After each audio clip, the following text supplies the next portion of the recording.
And thus through all the unfruitful air an iron sound ascended up to the golden firmament.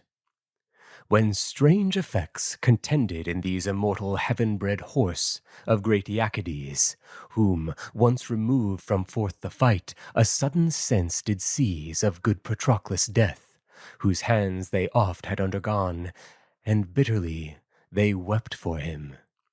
Nor could Automedon with any manage make them stir, oft use the scourge to them, oft use his fairest speech, as oft use his fairest speech, as oft threats never so extreme. They neither to the Hellespont would bear him, nor the fight, but still as any tombstone lays his never-stirred weight on some good man or woman's grave for rites of funeral, so unremoved stood these steeds, their heads to earth let fall, and warm tears gushing from their eyes, with passionate desire of their kind manager, their manes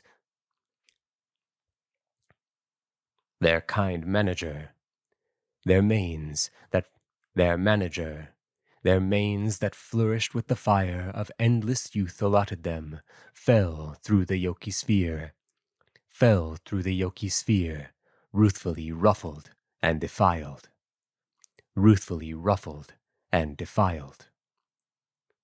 Jove saw their heavy charioteer, and pitying them spake to his mind. All right, let's pull in Jupiter. And we're probably going to need Ajax and Hector. Greater Ajax, Jupiter. That's good for now. Possibly Automedon. I don't think we have an Automedon. All right, we don't. Jupiter. And my power to give it act approved. Heavy cheer. Fire of endless youth allotted them, fell through the yoky sphere, ruthfully ruffled and defiled. Jove saw their heavy cheer, and pitying them, spake to his mind. Poor, wretched beasts, said he. Why gave we you to a mortal king, when immortality and incapacity of age so dignifies your states? Was it to haste the miseries poured out on human fates, of all the miserablest things that breathe and creep on earth, no one more wretched is than man. And for your deathless birth, Hector must fail to make you prize. Is it not enough he wears and glories vainly in those arms? Your chariots and rich gears besides you are too much for him. Your knees and spirits again, my care of you shall fill with strength, that so you may sustain Automedon, and bear him off. To Troy I still will give the grace of slaughter, till at fleet their bloody feet arrive, till Phoebus drink the western sea, and sacred darkness throws his sable mantle twixt their points.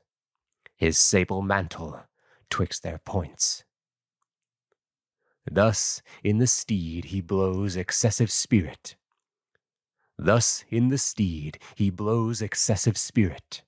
And through the Greeks and Ilians they wrapped the whirring chariot, shaking off the crumbled center wrapped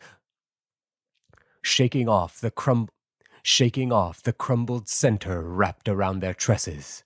And with them Automedon let fly amongst the Trojans, making way through all as frightfully as though a jangling flock of geese. as though a jangling flock of geese a lordly vulture beats, given way with shrikes by every goose that comes but near his threats. With such state fled he through the press, pursuing as he fled, but made no slaughter, nor he could. Alone being carried upon the sacred chariot. How could he both works do, direct his javelin and command his fiery horses too? How could he both works do, direct his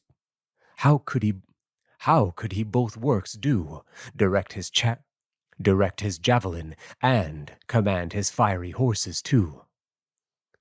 At length he came where he beheld his friend Alcimedon, that was the good Laertius'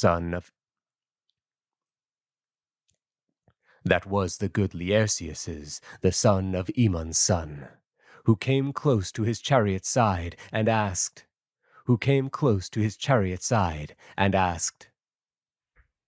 Okay, so we need both voices, Alcimedon and automaton. Today is 15. Okay. It is now 12:30.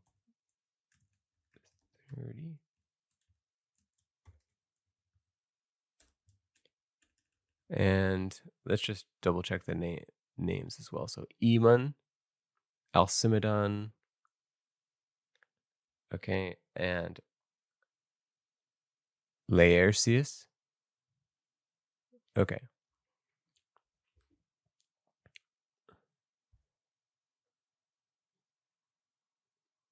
We'll try and figure out both voices here because they're so close together. What god is he that hath robbed thee of thy soul? Alcimedon, what man is he? Okay, that's probably good. That's a little close to Aeneas's voice. I don't know if Aeneas actually speaks here or if Hector just calls him in.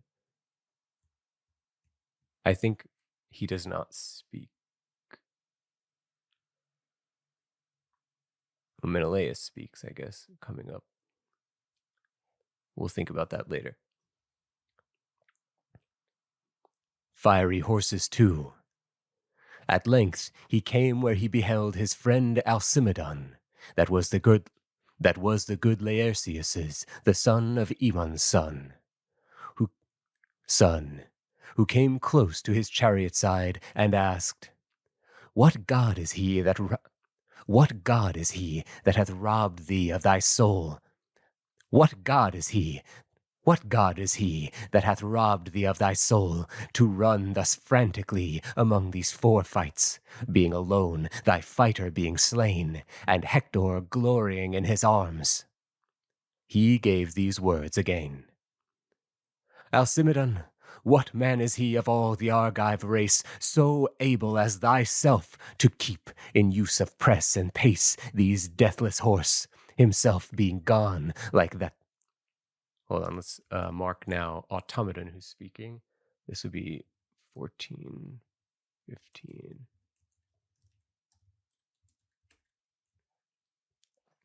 And press and pace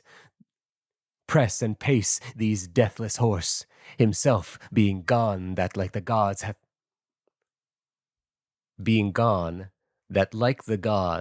the art of their high manage.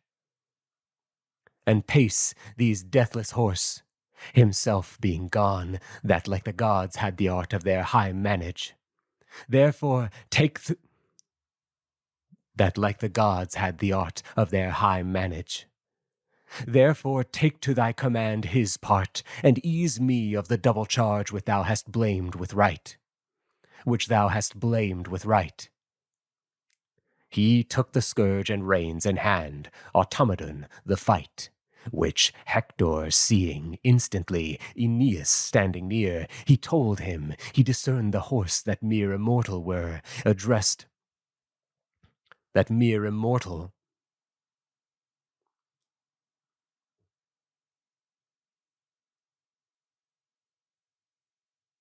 It's a weird usage of mere.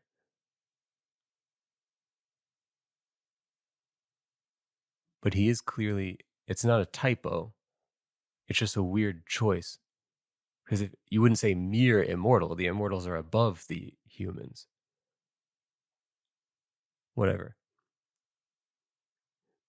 Standing near, he told him, he discerned the horse that which Hector, seeing instantly Aeneas standing near, he told him, he discerned the horse that mere immortal were discerned the horse that mere immortal were addressed to fight with coward guide. Mere immortal were addressed to fight with coward guides. That mere immortal were addressed to fight with coward guides, and therefore hoped to make a rich prize of them, if his mind would help to undertake, for those two could not stand their if his mind would help to undertake, for those two could not stand their charge. Could not stand their charge. Their charge. He granted, and both cast dry solid hides upon their necks, exceeding soundly brassed, and forth they went, associate with two more and forth they went, associate with two more godlike men, Aretus and bold Chromius. Nor made they question then to prize the goodly crested horse, and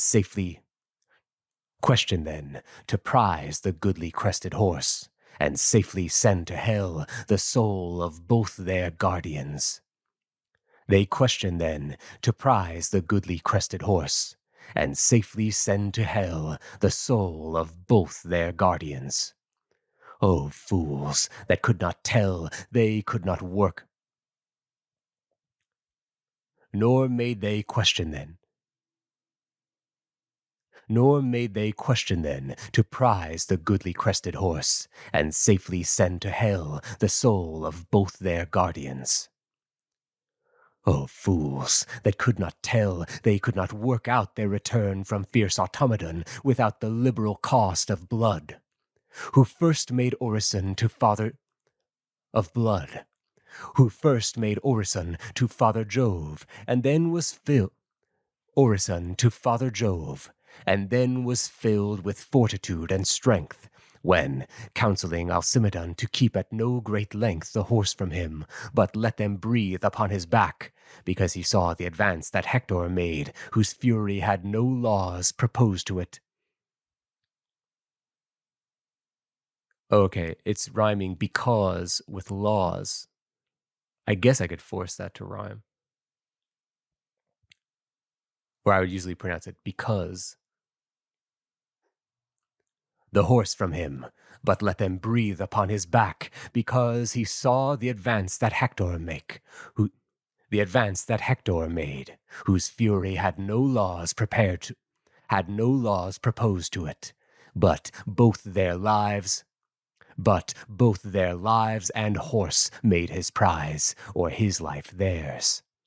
He called to friend these well-approved supplies, the Ajaces and the Spartans. He called to friend these well-approved supplies, the Ajaces and the Spartan king, and said, Come, princes, leave a sure guard with the course, and then to your kind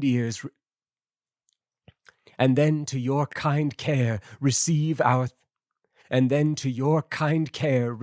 our threatened safeties. I discern the two chief props of Troy prepared against us. But herein what best men can enjoy lies in the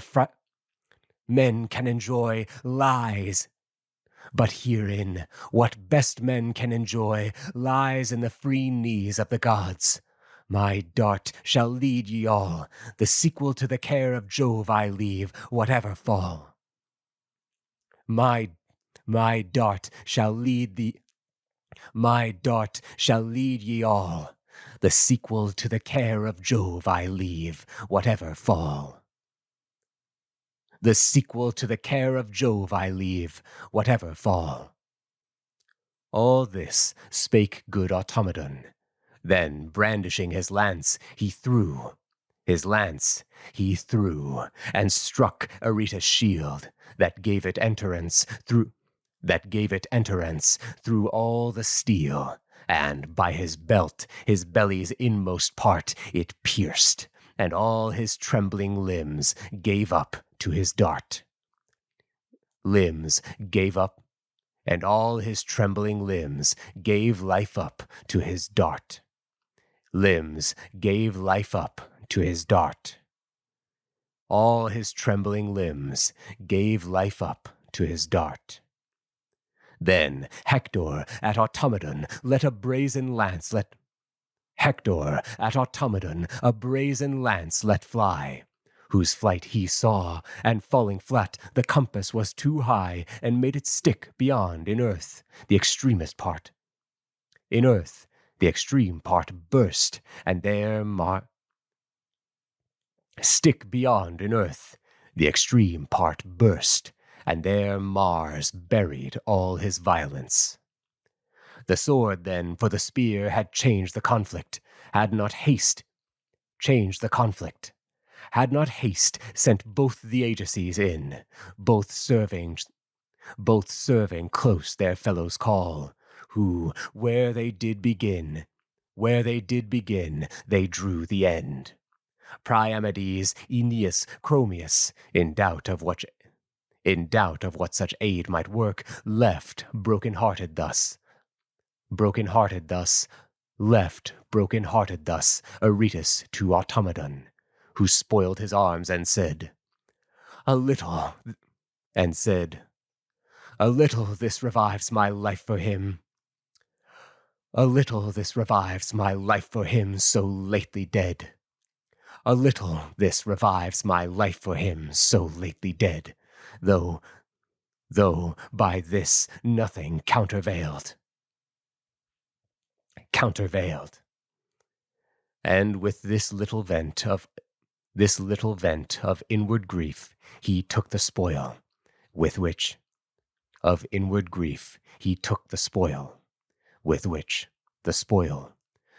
he made ascent up to his chariot.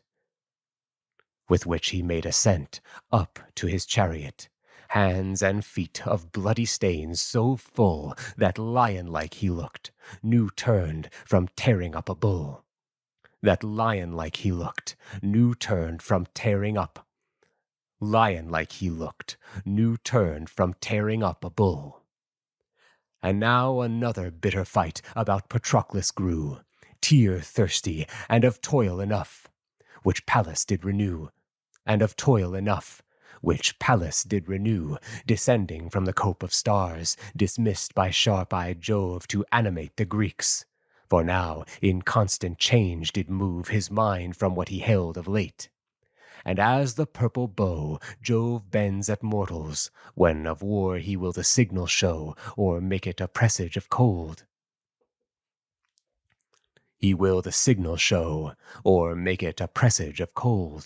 In such tempestuous sort that men are of their labors eased, but laboring cattle hurt.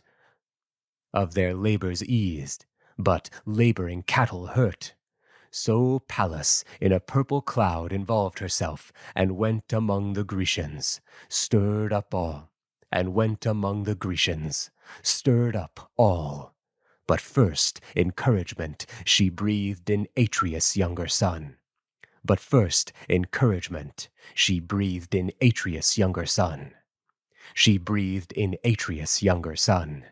And for disguise made choice of aged phoenix shape, and spake with his unwearied voice.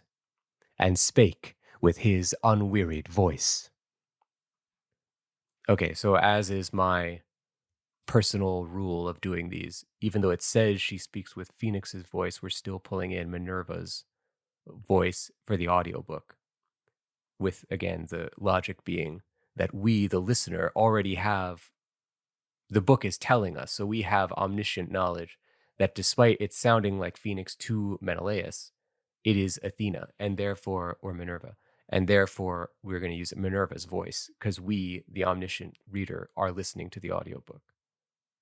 I am sent from Juno, whose effects stand heartily. Unwearied voice. O Menelaus,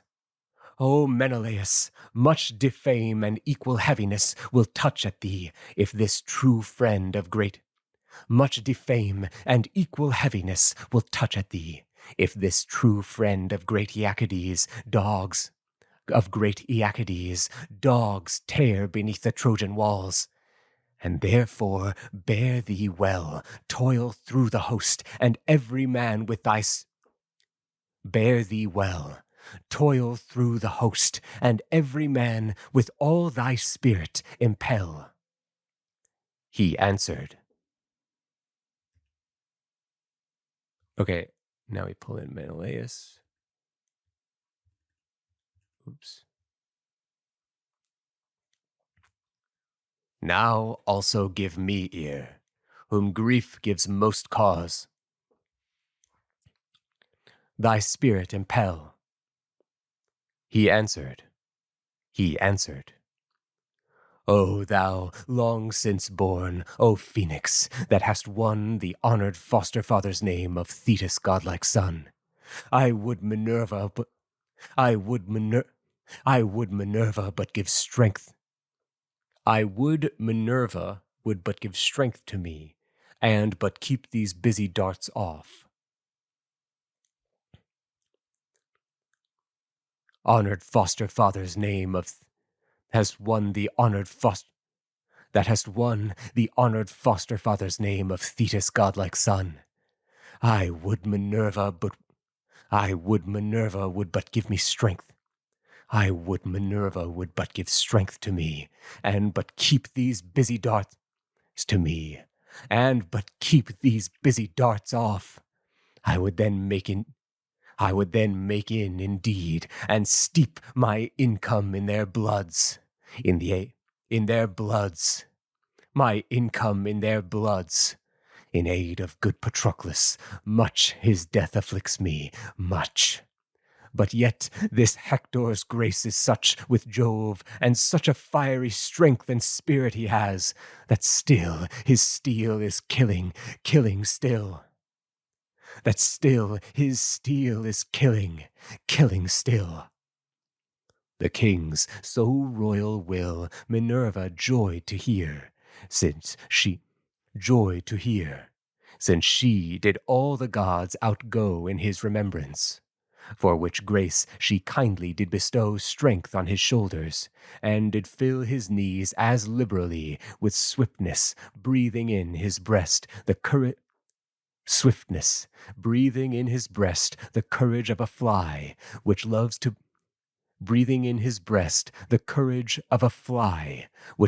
bite so, and doth bears the man's blood, and doth bear man's blood so much good will, that still, though beaten from a man, she flies upon him still. With such a courage, the courage of a fly, which loves to bite so, and doth bear man's blood so much good will, that still, though beaten from a man, she flies upon him still. With such a courage, Pallas filled the black parts near his heart. And then he hasted to the slain, cast off a shining dart, and took one Podes, that was heir to old Eetion, a rich man and a strenuous, and by the people done much honor, and by Hector too, being consort and his guest, and him the yellow-headed king laid hold on at his waist in offering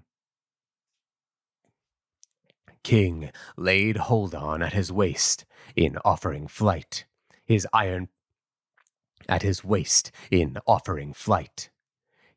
iron pile struck through him, his offering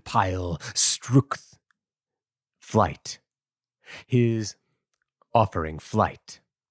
His iron pile struck through him. Down he fell, and up Atrides down he fell, and up Atrides drew his course. Then Phoebus did impel the spirit of Hector, Phaenops-like, surnamed Asiades, whom Hector used of all his guests with greatest friendliness, and in Abydos stood his house. Greatest friendliness, and down through him, down he fell, and up Atrides drew his course. Then Phoebus did impel the spirit of Hector, Phaenops-like, surnamed Asiades, whom Hector used of all his guests with greatest friendliness, and in Abydos stood his house. With greatest friendliness, and in Abydos stood his house, in whose form thus he spake. That was weirdly structured, that sentence. It kind of threw in his where he came from in the middle of the thought.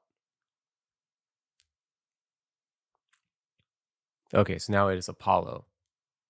Betwixt death and thy life, betwixt ruin and those towers, ere this day,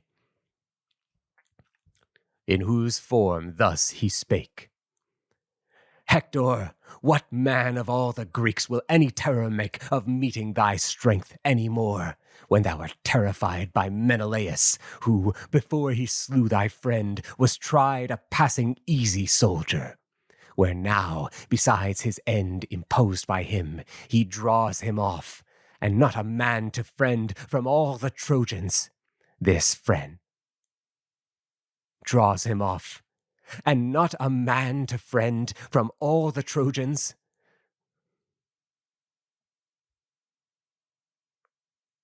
He draws him off, and not a man to friend from all the Trojans. From all the Trojans. From all the Trojans. This friend is Podes, Eetion's son. This hid him in a cloud of grief, and set him foremost on. And then Jove took his snake-fringed shield, and Ida covered all with his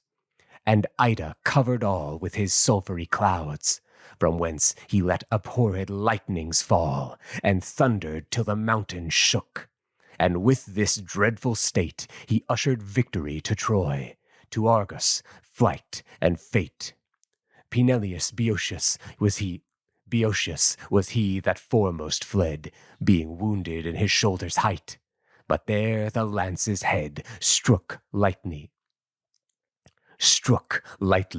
glancing to his mouth, because it struck him near, thrown from Polydamas. Leitus next left the fight in fear, being hurt by Hector in the hand, because he doubted sore his hand in wished fight with Troy.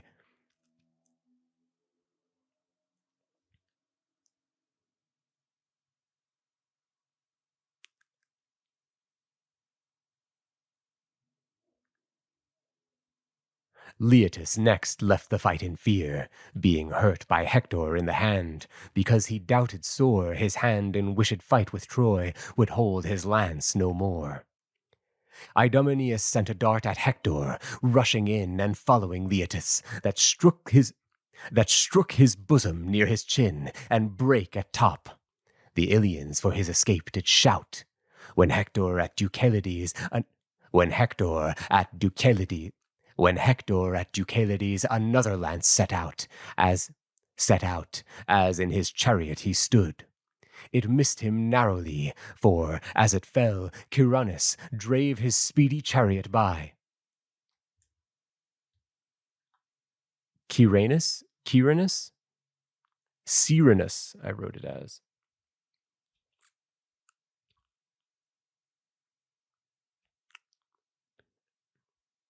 Chariot he stood.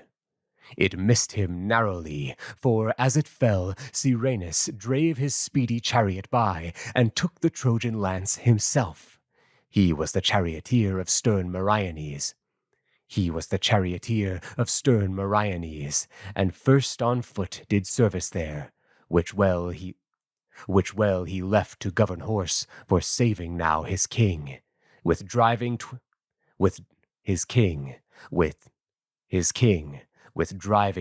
him and his death, though thence his own did spring. With driving twixt him and his death,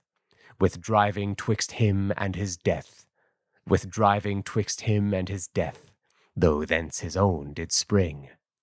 Which kept a mighty victory from Troy. In keeping death from his great sovereign. The fierce dart did enter him beneath his ear, betwixt his jaw and it drave down. Beneath his ear. The fierce dart did enter him beneath his ear, betwixt his jaw and it, drave down, cut betwixt his jaw and it.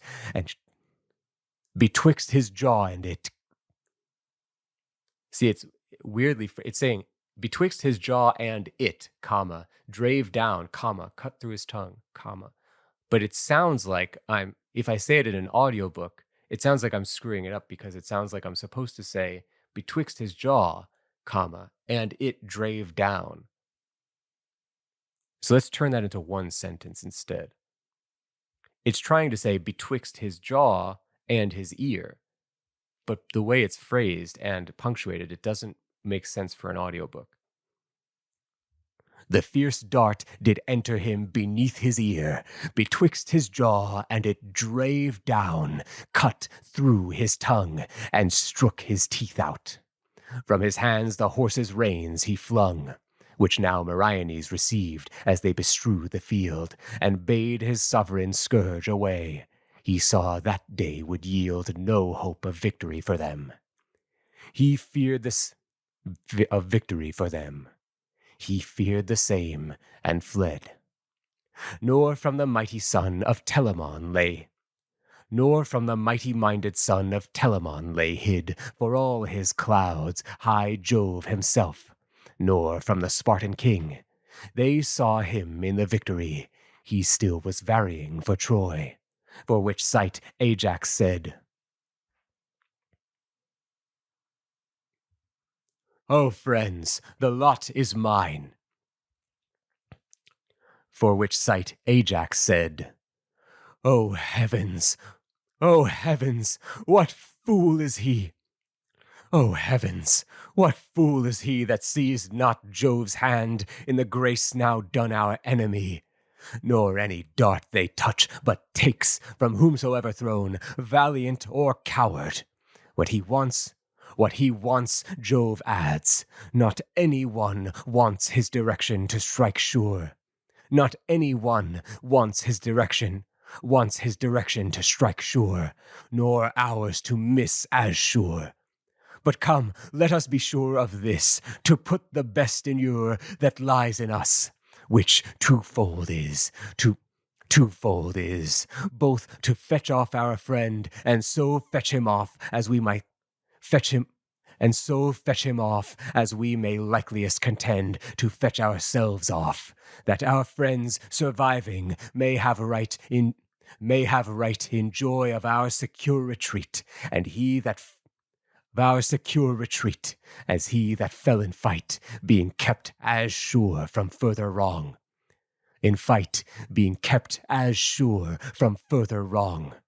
Of which perhaps they doubt, and looking this way grieve for us, not able to work out,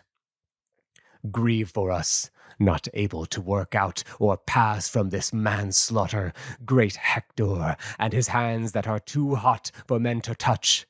But that these thirsty sands before our feet will be enforced to drink our head.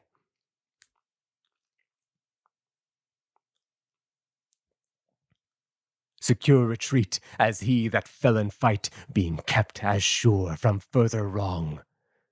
or which perhaps they doubt, and looking this way grieve for us, not able to work out or pass from this manslaughterer, great Hector and his hands, that are too hot for men to touch, but that these thirsty sands before our fleet will be enforced to drink our headlong death. 1, 2, 3, 4, 5. That are too hot for men to touch, but that these thirsty sands before our feet will be enforced to drink our headlong death. Thirsty sands before our fleet will be enforced to drink our headlong death, which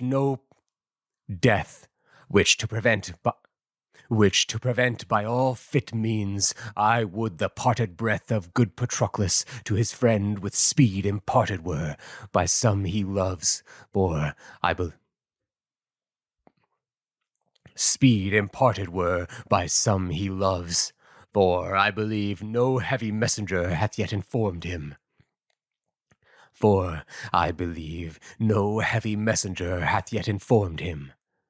But alas, I see no man to send. Both men and horse are hid in mists that every way descend.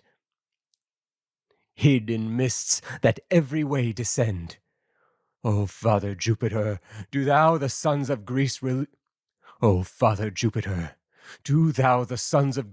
release from this felt darkness. Grace this day with fit transparencies, and give the eyes thou givest their use.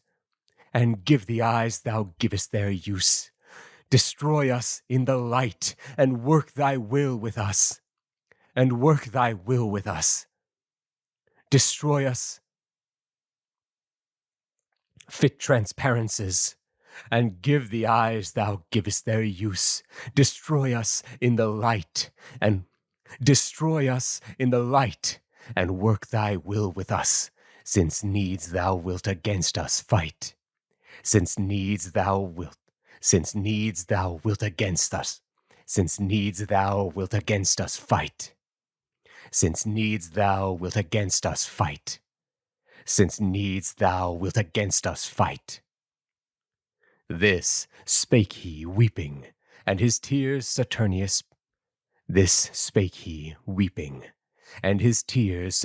pity showed, dispersed the darkness instantly, and drew away the cloud from whence it fell. The sun shined out, and all the host appeared. And then spake Ajax, whose heard prayer his spirits highly cheered. Brave Menelaus, look about, and if thou canst descry Nestor's Antilochus alive, incite him instantly to tell Achilles. To tell Achilles that his friend most dear to him is dead.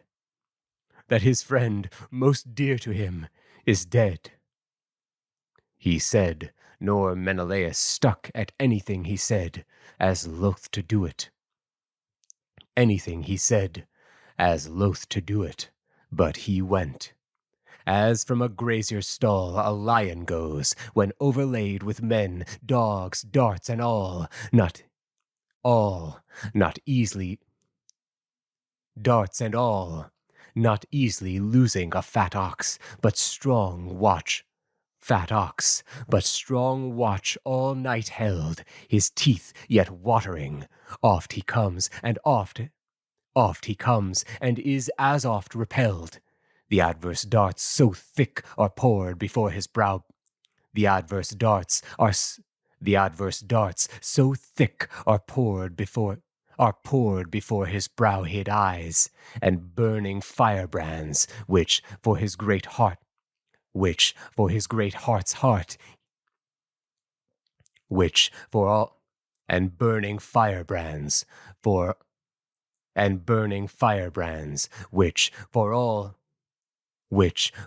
his heart's, and burning firebrands, which for all his great heart's heat he flies, and grumbling goes his way betimes.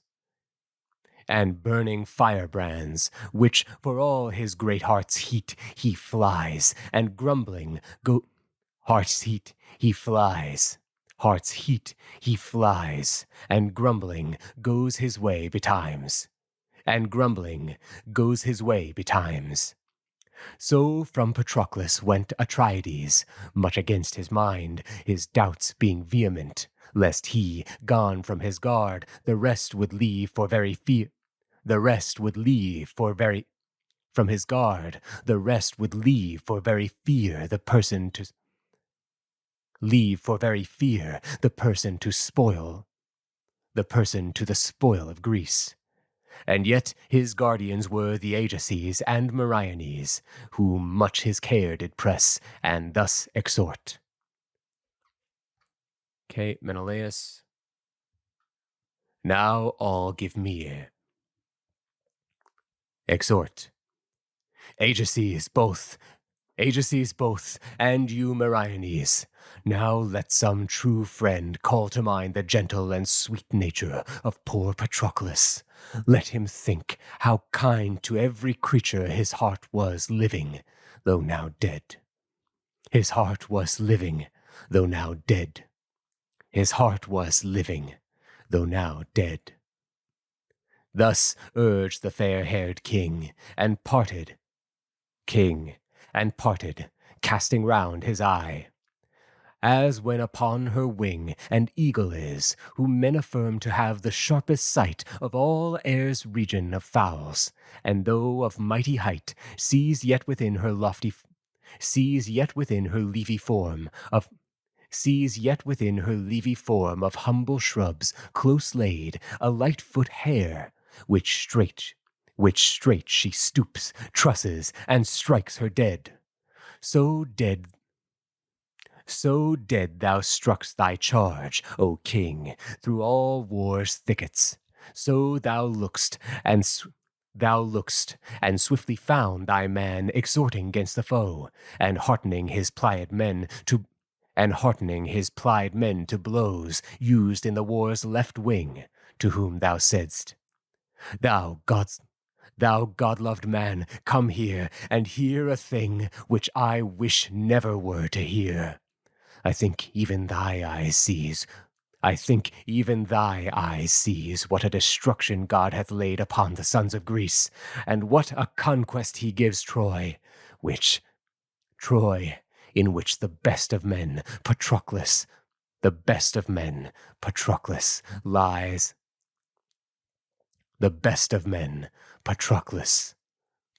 In which the best of men, Patroclus, lies exanimate, whose person passing fain the Greeks would rescue and bear home. And therefore give thy speed to his great friend, to prove if he will do so good a deed, to fetch the naked person off, for Hector's shoulders wear his prized arms. For Hector's shoulders wear his prized arms. Antilochus was highly grieved to hear this heavy news,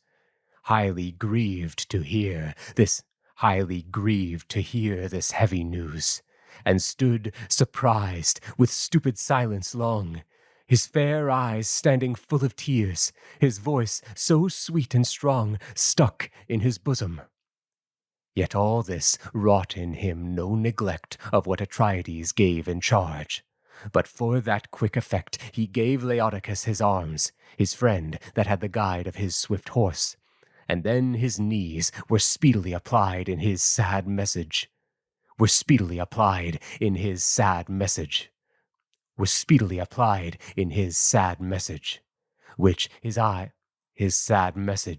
which his eyes told all the way in tears. Nor would thy generous heart assist.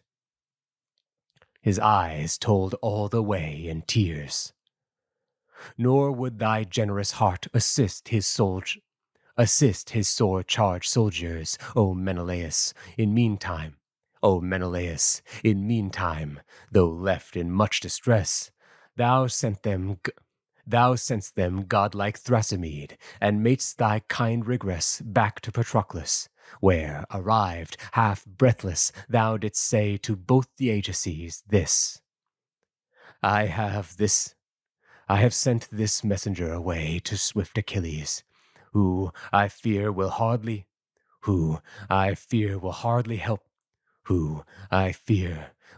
help us now, though mad with Hector.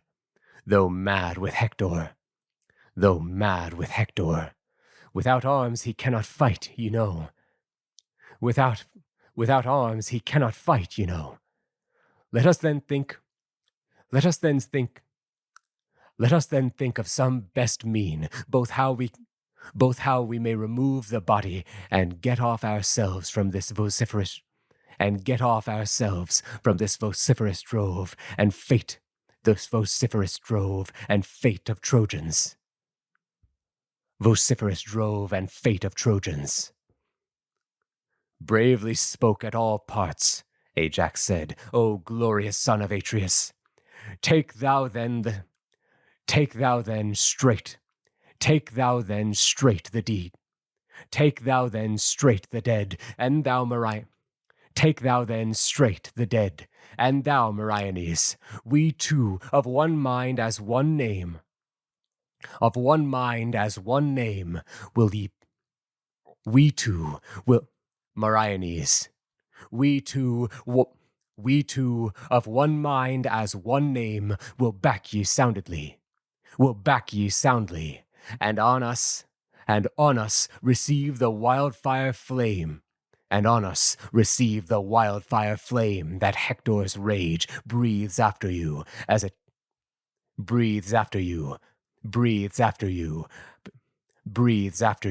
before it come at you. That Hector's rage breathes after you before it come at you. This said, they took into their arms the body, all the show that might be made to those of Troy.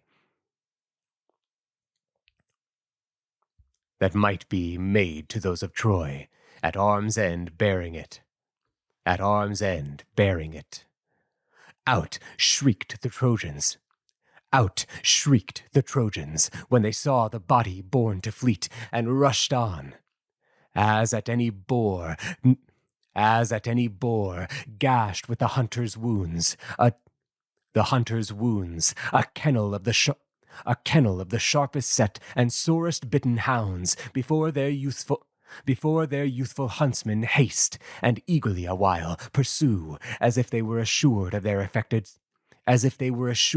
affected spoil. But when the savage, in his strength as confident as they, turns head amongst them, back they fly, and every one his way. So troop meal Troy pursued a while, laying on with swords and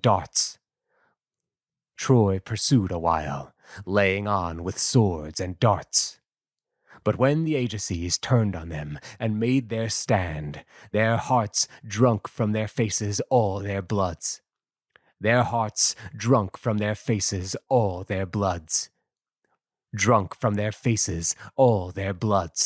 And not a man sustained the forechance, nor the after-fight. And thus Greece nobly gained the person towards home. But thus the changing war was racked out to a passing bloody length. For as once put in act, a fire invading city roofs is suddenly engrossed and made a wondrous mighty flame, in which is quickly lost a house long building. All the while a boisterous gust of wind lumbering amongst it. So the Greeks, in bearing of their friend, more and more foes drew. At their heels a tumult thundering still, At their heels a tumult thundering still of horse and foot. Yet as mules inhaling from a hill a beam or mast, though foul deep way, well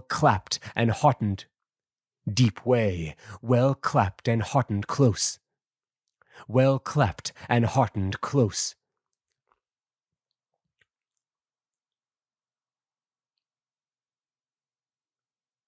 Yet as mules inhaling from a hill a beam or mast, though foul deep way, well clapped and heartened, close lie to their labor, tug and sweat, and passing hard it goes, urged by their drivers to all haste, so dragged they on the course, still both the agencies at their backs, who back still turned the force, though after it grew still the more. Yet as a sylvan hill thrusts back a torrent that hath kept a narrow channel still, till at his oaken breast it beats, but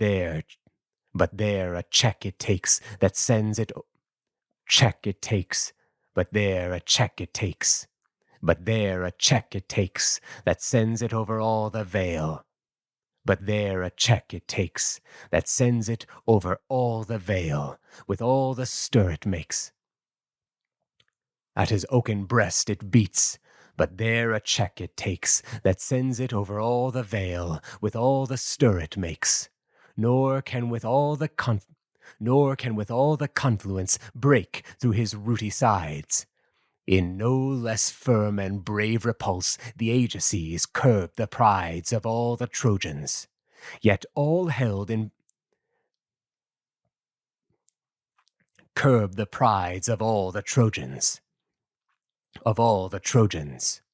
Yet all held the pursuit in his strength, their chief being Hector, and the son of Venus, who at length put all the youth of Greece. Pursuit in his strength, their chiefs. Yet all held the pursuit in his strength.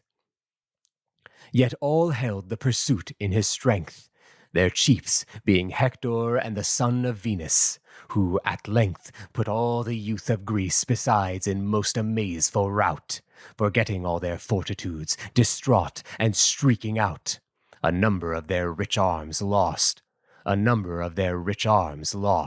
fallen from them here and there about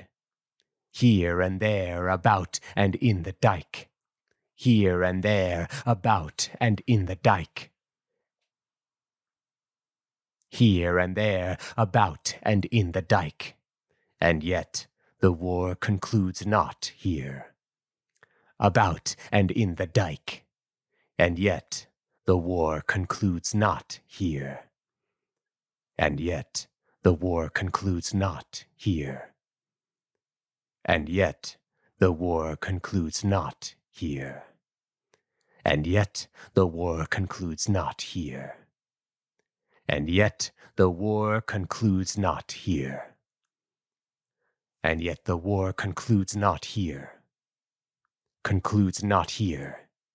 Concludes not here.